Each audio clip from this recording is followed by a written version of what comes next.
In this segment, I want to revisit the ideal gas model. We introduced the ideal gas model in chapter 11 when we started talking about thermal energy. And we're going to spend a little bit more time talking about it here. Just to remind you, the ideal gas model is this model of a gas like the air in this room, where we're modeling the particles that make up that gas as just little balls. And these balls can just collide with each other, but they don't have any other interactions. And it turns out to be quite a good model for describing what we call a dilute gas, so a fairly low pressure gas, which the air in this room is a pretty good example of that. It's reasonably low pressure gas. What is the air in this room made up of? Well, nitrogen, oxygen, carbon dioxide, argon, right? Those are the main components. Water vapor, right? Those are the main ingredients of the air that I'm breathing right now. So we know that, a water molecule is two hydrogens and an oxygen, right? So it's more complicated than just a little ball, right? We know that the particles that make up the air that I'm breathing are different, right? Got all these different kinds of things, right? But what's kind of interesting is we can ignore all of that and just treat them as if they're all identical, but with just different masses, and they're just running into each other and bouncing off each other. And we get really good results, really good agreement with reality. And so the ideal gas model, even though we're glossing over a lot of detail about what's really happening in the gas in some room or some container, it's a model that gets us a very good result without being overly complicated. Okay, so again, this is our ideal gas model. They collide with the walls of the container and with each other. But that's it. Those are the only interactions. We also have said that then we can interpret the kinetic energy, the average translational kinetic energy of an ideal gas as related to its temperature, right? So we've decided that temperature is a measure of the average translational kinetic energy of the particles that make up a gas. And so again, if we're treating this like an ideal gas and we're ignoring any energy that might be absorbed by the particle itself, like a water molecule could have some interaction between the hydrogens and the oxygen, we're ignoring all of that. When we add energy, all of that energy, some thermal energy, add some heat energy, all of that energy therefore goes to speeding the gas up. And so we get this it's very tidy, this tidy little equation that relates a change in temperature to a change in thermal energy, or alternatively, the total thermal energy of a gas to the absolute temperature of the gas. And notice how it's just very handy here. It's just a tidy little cute equation. And it's really just some constants, right? So 3/2, obviously constant. Kb is just a constant. It's called Boltzmann's constant. It's just a number, and it just makes all the units work out.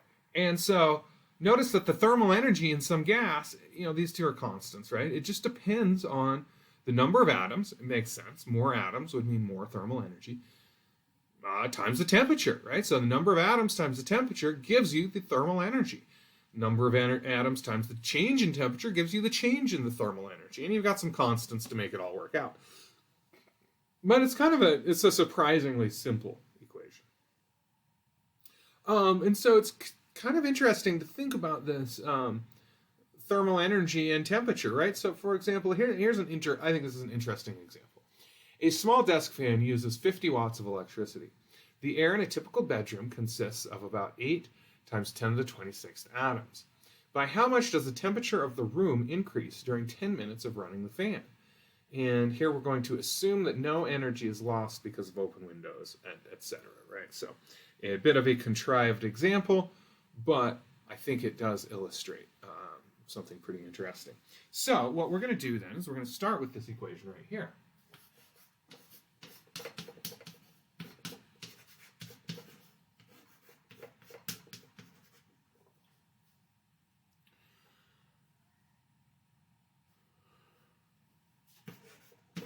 Okay, so we're going to start with this equation here. And how much thermal energy are we adding? Well, we've got a fan running, right? And so what energy conversions are happening? The fan is taking electrical energy from the wall. It's creating some thermal energy, certainly just by running. If you put your hand on the top of that fan, it would certainly be warm. And then it turns the fan blades which gives kinetic energy to the air, right? So what happens to that kinetic energy of the air after it sort of gets dissipated? It becomes thermal energy, right? So really, we think of a fan as being a device to move the air around the room, but it's also a device to add thermal energy to a room. So what happens to that 50 watts of power? It gets transformed into thermal energy pretty directly. So how much total energy? Well, our change in thermal energy is going to be power times change in time. And in this case, our power is 50 watts. And our time is 10 minutes. Well, 10 minutes is, of course, 600 seconds. And we need to make our units jive. And so we end up with delta E thermal equals, well, what's that? A 30 with 3 zeros. 30,000. 30,000 joules of thermal energy. Solving for delta T, right, we have delta T is equal to 2/3, solving this equation right here, is equal to 2/3 E thermal divided by NKB. And so let's go ahead and plug that in. Oh, this is a delta E thermal, right? Let's plug that in. Okay, so we get 2/3 times 30,000 joules. So, and it tells us N, that's 8 times 10 to the 26th. And KB, well, that's that constant. It's 1.38 times 10 to the negative 23rd joules per Kelvin. And so when we run our calculator, we get about 1.8 Kelvin. 1 delta Kelvin, so the size of a Kelvin, is about 1.8 times bigger than a degree Fahrenheit. So if we've got 1.8 Kelvin, well, then we would go 1.8 times 1.8. Well, that's about 3.2 Fahrenheit, degrees Fahrenheit. So that's about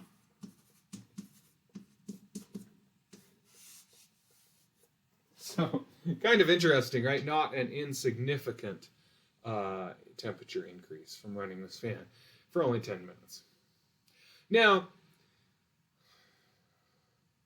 as we've seen, humans cool themselves, right? We are warm-blooded animals, as you know, and we cool ourselves by sweating. And what's the mechanism there? Well, as sweat evaporates off of you, then it requires energy to do that. So it absorbs energy as the sweat changes from liquid form to water vapor. Then it absorbs energy, and it carries that energy away from your body. And the rate of evaporation increases greatly when air is moving, by factors of 20 or more, right? So even though we are adding thermal energy to the room by running the fan, if we're running the fan, we probably have a window open or something, and so we're not going to realize this actual 3-degree temperature change. And you might feel a lot cooler because of the increased evaporation off of your skin. So I'm not making an argument that your desk fan doesn't make you feel cooler on a hot day. It does. We know that. There's reasons. But ultimately, it is warming your room up. Okay, so we've said that temperature is a measure of the average kinetic energy of the particles that make up a substance. We know that the kinetic energy average is going to be 1/2 mv squared. Well, we don't quite use the average here. Why don't we use the average? Well, what's the average velocity of the particles that make up the air in this room? Well, there's no breeze blowing, right? So, no breeze blowing. So, there's no net motion this way or that way. The average value is 0. There's no motion on average. But, as we'll see in a minute, in actuality, the particles that make up the air in this room are moving around quite quickly. So saying that the average value is 0, it obscures a lot of information. Because, yeah, if I've got something going super fast that way and another one going super fast that way, well, then the average can be 0, but it doesn't quite capture the fact that everything's going real fast. Nothing's going stopped, right? So we need a better value. And one way we could do it is we could think about it, okay, we know velocity is a vector. So what if we just took the average of the absolute value, right? Or the average of the magnitude. That would work, right? Now that captures something that we were missing when we said the average of this and this is 0, right? We could take the average of the absolute value and then we wouldn't get 0. And that's exactly what we're going to do. It turns out that the absolute value, that doesn't quite work. We need to do something a little more sophisticated. We need to take the root mean square of the velocities. And all this means is that first you square the velocities. Well, we know when we square a number, we lose positive or negative information. So as soon as we've squared the number, then we have all positive numbers. Now we can take the mean or the average, and then we take the square root, which undoes the square. And so it's basically like taking an average of the absolute value. It turns out mathematically to be a little bit different, and it turns out physically that the number we need to use is this RMS value, the root mean square value, not the average of the absolute value. But in terms of intuitively, what are we doing? That's essentially what we're doing. Okay, so if we treat this as the RMS value, or excuse me, if we treat K average, kinetic energy average, as 1/2 m times VRMS square, then we can solve this equation that we had just a moment ago for the temperature, and then plug in here, and we get this interesting result, which relates the RMS velocity to the temperature. What's this m here? Well, this is the mass of an individual atom, and so, or molecule or particle that makes up the gas. Let's find the RMS speeds of a diatomic nitrogen molecule at the following temperature. So what's a diatomic nitrogen molecule? Well, the air in this room is made up of about 80% nitrogen, but it's not individual nitrogen atoms. It's diatomic nitrogen forming a nitrogen molecule. Two nitrogens bond together and hang out, and that's most of what fills up the air in this room. The oxygen that I'm breathing is also diatomic oxygen. It's not single oxygen atoms. It's an oxygen molecule made of two oxygen atoms. Anyway, what are the RMS speeds of a diatomic nitrogen molecule for the following temperatures? So first of all, room temperature of about 20 degrees Celsius, or 68 degrees Fahrenheit. Well, let's just see. So we're going to use this equation right here. The units are a little tricky here, in particular with m, right? Notice if I'm going to put in kb in terms of joules per Kelvin, well, a joule has a kilogram in it, right? So I better have my mass in kilograms. Well, let's run back up here to the periodic table. And let's look at nitrogen. And notice that nitrogen has an atomic mass of 14. So that is 14 AMU, right? And if I have diatomic nitrogen, then that would be 28 AMU. So M is equal to 28 atomic mass units. Now, we should convert that into kilograms. Our conversion, we saw in an earlier segment, 1.66 times 10 to the negative 27th kilograms in 1 AMU. My AMUs cancel, and I get an atomic mass in kilograms. So all I need to do is run my calculator, and I get 4.65 times 10 to the negative 26th kilograms. Okay, so there's my M. And again, that is the mass in kilograms of a single diatomic nitrogen molecule. How did I know it needed to be in kilograms? Because the units of kb are joules per Kelvin. And of course, there's a kilogram hidden in a joule. So now I can just plug in. And so 3 kb is 1.38 times 10 to the negative 23rd joules per Kelvin. My temperature is 20 degrees Celsius. Now, this does need to be an absolute temperature. So this should be in Kelvin. And so I should do 20 plus 273 Kelvin. Okay? So that's everything on the top of my denominator, or on the top of my fraction, excuse me. And on the bottom here, I've just got the mass, which I just calculated. And when I run my calculator, I get 511 meters per second. Pretty fast. It's 1,000 miles an hour. It's crazy, isn't it? Right? So now we see why, saying an average velocity of 0 is just obscuring a ton of information, right? Because the average molecule in this room, the average nitrogen molecule in this room is going 1,000 miles an hour. Isn't that crazy?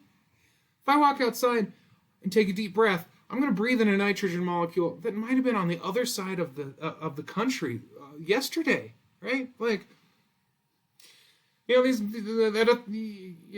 only taken a few days for these molecules to move all the way across the country. Kind of crazy to think about.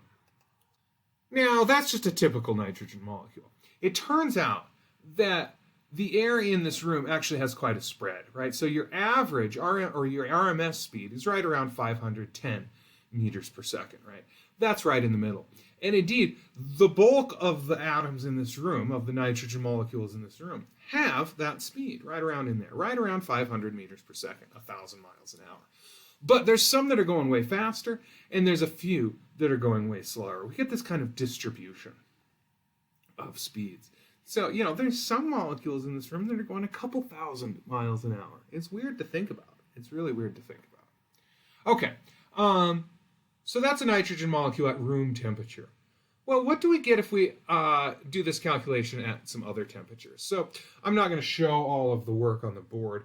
I'll just list these answers because it is kind of interesting. But we're just going to plug in the exact same thing, right? The only thing that changes is our temperature, and we just need to remember to convert to Kelvin. So for B, our speed, coldest temperature on Earth, negative 129 Fahrenheit. Well, that's not that much slower. That's only 404 meters per second. Doesn't seem really that different. C, polar night on Mars, pretty slow. Still moving along pretty good. 350 meters per second. In graduate school, I worked in a laboratory at CSU where we got atoms down to microkelvin above absolute zero. The coldest temperatures we were able to achieve were right around half of a microkelvin. Other labs can achieve slower speeds, but at 1/2 a microkelvin, we were getting speeds of about 2 centimeters per second. So now we're starting to talk about really, really slow atoms. Really bizarre things happen when atoms are going that slow. I mentioned that briefly in another segment when we talked about phase changes. So I was in a laboratory, we were trying to create what's called a Bose-Einstein condensate, which happens when atoms get going impossibly slow. We were never able to create one in our lab, though others have. Okay, interesting stuff. Here's one more last quick clicker question. An object moving faster than Earth's escape velocity. So this is a topic we didn't cover when we talked about energy, though often, though we could have. There's a saying, what goes up must come down, and that's true. Unless you throw something really fast. And it turns out if you were able to throw a baseball at about 11 kilometers per second, or about 11,000 meters per second, or about 22,000 miles an hour, then it won't come back down. It'll just keep going. It has enough kinetic energy to escape the pull of the Earth's gravity. So that's pretty speedy, but gas atoms move at high speeds, as we've just seen. Which one of the following gas molecules would be most likely to be moving at a speed high enough to escape the Earth's atmosphere? Why don't you pause the video and think about it? Okay, so I pick hydrogen. Why? Well, hydrogen is the lightest of all of these, by a long shot. Like nitrogen, like oxygen, hydrogen forms diatomic molecules too. And so any hydrogen that is in the atmosphere is H2. Notice that the molar mass of H2 is only 2. It's only 2 grams per mole, whereas the molar mass of a nitrogen molecule, as we just saw, is 28 grams per mole. So a hydrogen atom has a mass that's 14 times less, which means that if it's at the same temperature as a nitrogen molecule, it will be going much faster. Remember that the greater the mass, for the same kinetic energy, the greater the mass, the smaller the velocity, right? Alternatively, for the same kinetic energy. The smaller the mass, the greater the velocity, which means that the smallest atoms will be going the fastest. It turns out this is exactly why there is very, very little hydrogen in our atmosphere. Hydrogen is the most common element in the universe. It's very common on Earth, right? Our oceans are full of water, and water is 2/3 hydrogen. There is hydrogen everywhere. Why is there none in our atmosphere? Because at room temperature, the velocity of a hydrogen atom the velocity of a hydrogen molecule exceeds the escape velocity of the Earth. And so hydrogen molecules escape into space. They don't stay in our atmosphere. Kind of crazy to think.